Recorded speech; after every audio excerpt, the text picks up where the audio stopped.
So once I'd looked at different styles of cartoons, and then I'd looked at the aesthetics that Elizabeth Murray, Grayson Perry, and Becky Sloan and Joseph Pelling use within their work, I decided to try and develop my own style. And I did this by looking at all of the research that I'd collected from watching documentaries on the serial killers. And then I'd decided to type all of the information out so that it was in a more eligible form, because I'd written all of the research in note form in a notebook whilst I was watching the documentaries, and it just resulted in me scrolling all of the information down, and you just couldn't really read it. And so I just wanted to further illustrate my research by typing it up. And then from this, I decided to highlight key aspects within their childhoods and their methods of executions, so that I was able to only look at sections of the research and then do drawings from those main aspects, rather than having to read through the entire piece over and over again to generate ideas of what to draw. So I feel that for the sake of time, highlighting key aspects that I personally found really interesting myself, it just allowed me to generate ideas a lot quicker, and then in turn it allowed me to work much quicker. And so with Ed Gein, I decided to do a portrait of one of the photos of him whilst he was getting arrested, because it's such an iconic image and it's used in near enough every single Ed Gein documentary I've ever seen. So I just felt that I needed to take quite an iconic image and then twist it and then execute it in my own way. And so with this Ed Gein portrait, it was at first quite challenging because I was looking at a three-dimensional form, and it did sort of confuse me for a while, because it was difficult for me to take something that was so detailed and three-dimensional and then simplify it and turn it into a two-dimensional form that still had enough detail and enough character so that you could tell who the character was. So I decided to look at my previous experiments in which I'd experimented with Elizabeth Murray's style of drawing, specifically the ones in which I'd drawn objects in my room in a more abstract and simplified way. And then I just basically took that process and transferred it to my drawings of the serial killers and their mothers. And by going back to this process of simplifying drawing and just looking at the very basic features, like I did with my Elizabeth Murray style drawings, it just helped calm me, and then I was just able to do so many drawings that I am really proud of. As you can see with this Ed Gein drawing, he does have really dark eyelids, he's got really defined eye bags, crow's feet, and cheek dimples, which is something that to me did really stand out in the photo in which he was being arrested, because of the way in which the photo had been taken. His eyes did look very deep set and his eyes were really dark, and so I just wanted to further emphasise that by giving him completely black eyelids and then making them slightly more darker by having him have larger pupils and then deep set bags. And then I also wanted to emphasise the fact that he grew up on a farm. And so when looking at the photo, he had some stubble, and then he also had this tartan hat on. And I did feel that that was quite stereotypical of a farmer already. So I wanted to further emphasise the fact that it was a tartan hat by just adding in more horizontal and vertical lines, because his original tartan hat was quite simplistic and quite spread apart. So in order to emphasise the whole stereotypical farmer, I just felt that I needed to add more strips of tartan. And then also, so next I decided to draw Ed Gein's mom, who was called Augusta. And originally there wasn't essentially anything that was quite stereotypical about her, because she was an extremely religious woman who constantly preached that women were whores to her sons. And obviously you can't necessarily get any of that aspect of her personality within the photograph. When looking at her hair, I could see that it was tied back in a bun, and I just wanted to further emphasise these slightly grey streaks in her hair by just having them more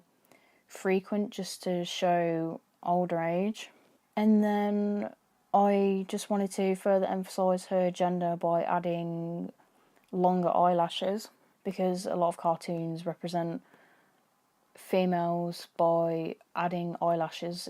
just to further establish their gender. And then, although she was wearing a necklace in the photo, it didn't have a cross on it, just to show her morbid passion for religion. So I decided to draw her with a necklace which had a cross on it. And then also above her I decided to draw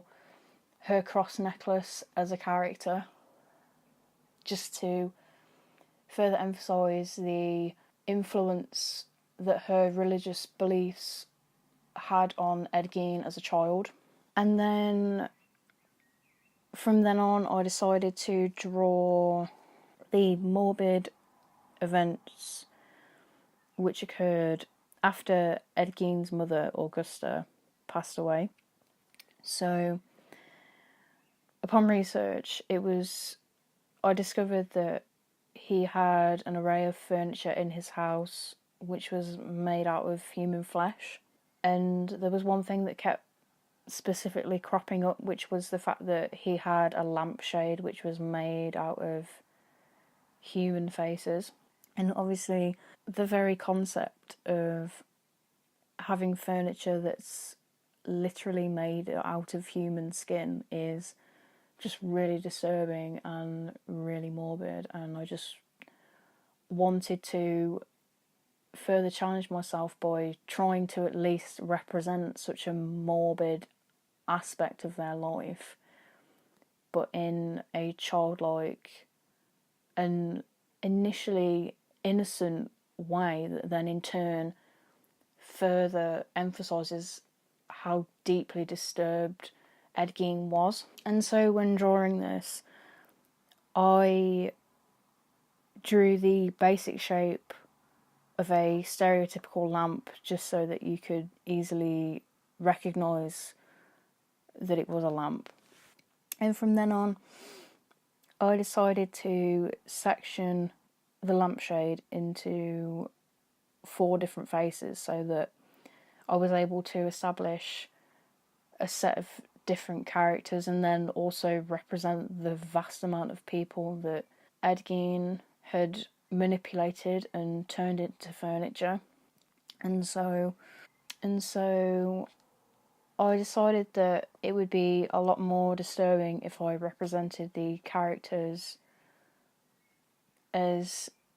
being quite happy and settled, as being a part of the lampshade because I just wanted to show that Ed Gein as a child and even as an adult wouldn't have found it disturbing to have furniture made out of humans, because he was deeply disturbed and had psychosis, which meant that he was extremely delusional and basically lived in an alternate reality. He didn't really realise the consequences behind his actions. And so by having all these characters happy, I just feel that it further emphasises just how deeply disturbed Ed Gein was. Because I was tempted to have the characters angry or upset at the fact that their bodies had been mutilated. But then I also felt that Ed Gein, as he was constantly in a fantasy, specifically thinking that his mother was still alive and pretending that she was still there, I feel that he probably would have relived a lot of his childhood, and so having the characters executed in a happier way would have related to Ed Gein's happy memories of his mother. So next I decided to draw one of the two people in which Ed Gein actually killed, because one of his victims, Mary Hogan, her head was found in a brown paper bag in Ed Gein's kitchen. And I just find the notion of the police investigating his house and then just finding a head in a bag, I just find it really disturbing. And so I just wanted to even further challenge myself by trying to represent this in a cartoon style, and then in a slightly more innocent but then in turn even more disturbing way. So when drawing this, I was immediately reminded of different episodes of The Simpsons which contain brown paper bags, and so I use that as reference in order to create a cartoon brown paper bag.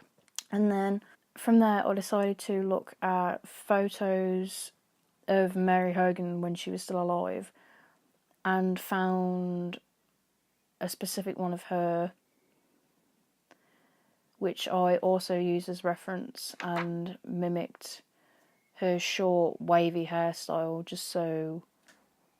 that you could further establish that it was specifically her in the bag. And then in order to represent it in a more cartoon way, I decided to show that it was just a head in the bag. I decided to show that by having her eyes as X's, because stereotypically when someone dies in a cartoon, they are represented to have X's over their eyes just to further emphasise that they are in fact dead. And so I decided to, just to further show that she was one of Ed Gein's victims. And then finally I decided to draw one of the probably most disturbing aspects within Ed Gein's creations, which is a woman's torso which had straps attached to it that Ed Gein would wear and then walk around the house because of his psychosis and his deeply disturbed mind. And I mean, obviously this is represented in Silence of the Lambs with Buffalo Bill, and so I wanted to mimic the fact that The Simpsons references pop culture by representing Ed Gein's grim creation, and then also representing the character of Buffalo Bill and in Silence of the Lambs. And then with this specific drawing, I decided to make it less disturbing by adding eyes where the nipples would be, and then adding a mouth just to turn the women's torso into an actual character. And I just feel that by adding eyes and then eyelashes as well as a mouth, it just doesn't make it just makes the appearance of what it is a lot less disturbing, because I've purposefully drawn it in a cartoon style. Whereas if I initially wanted to make it just immediately disturbing, I would have drawn it more realistically. But obviously, with regards to my concept, I wanted to do it in a cartoon style just to show that ultimately childhood upbringings, especially ones in which are disturbing and extremely dysfunctional, how they ultimately lead into the disturbing events that the serial killers committed.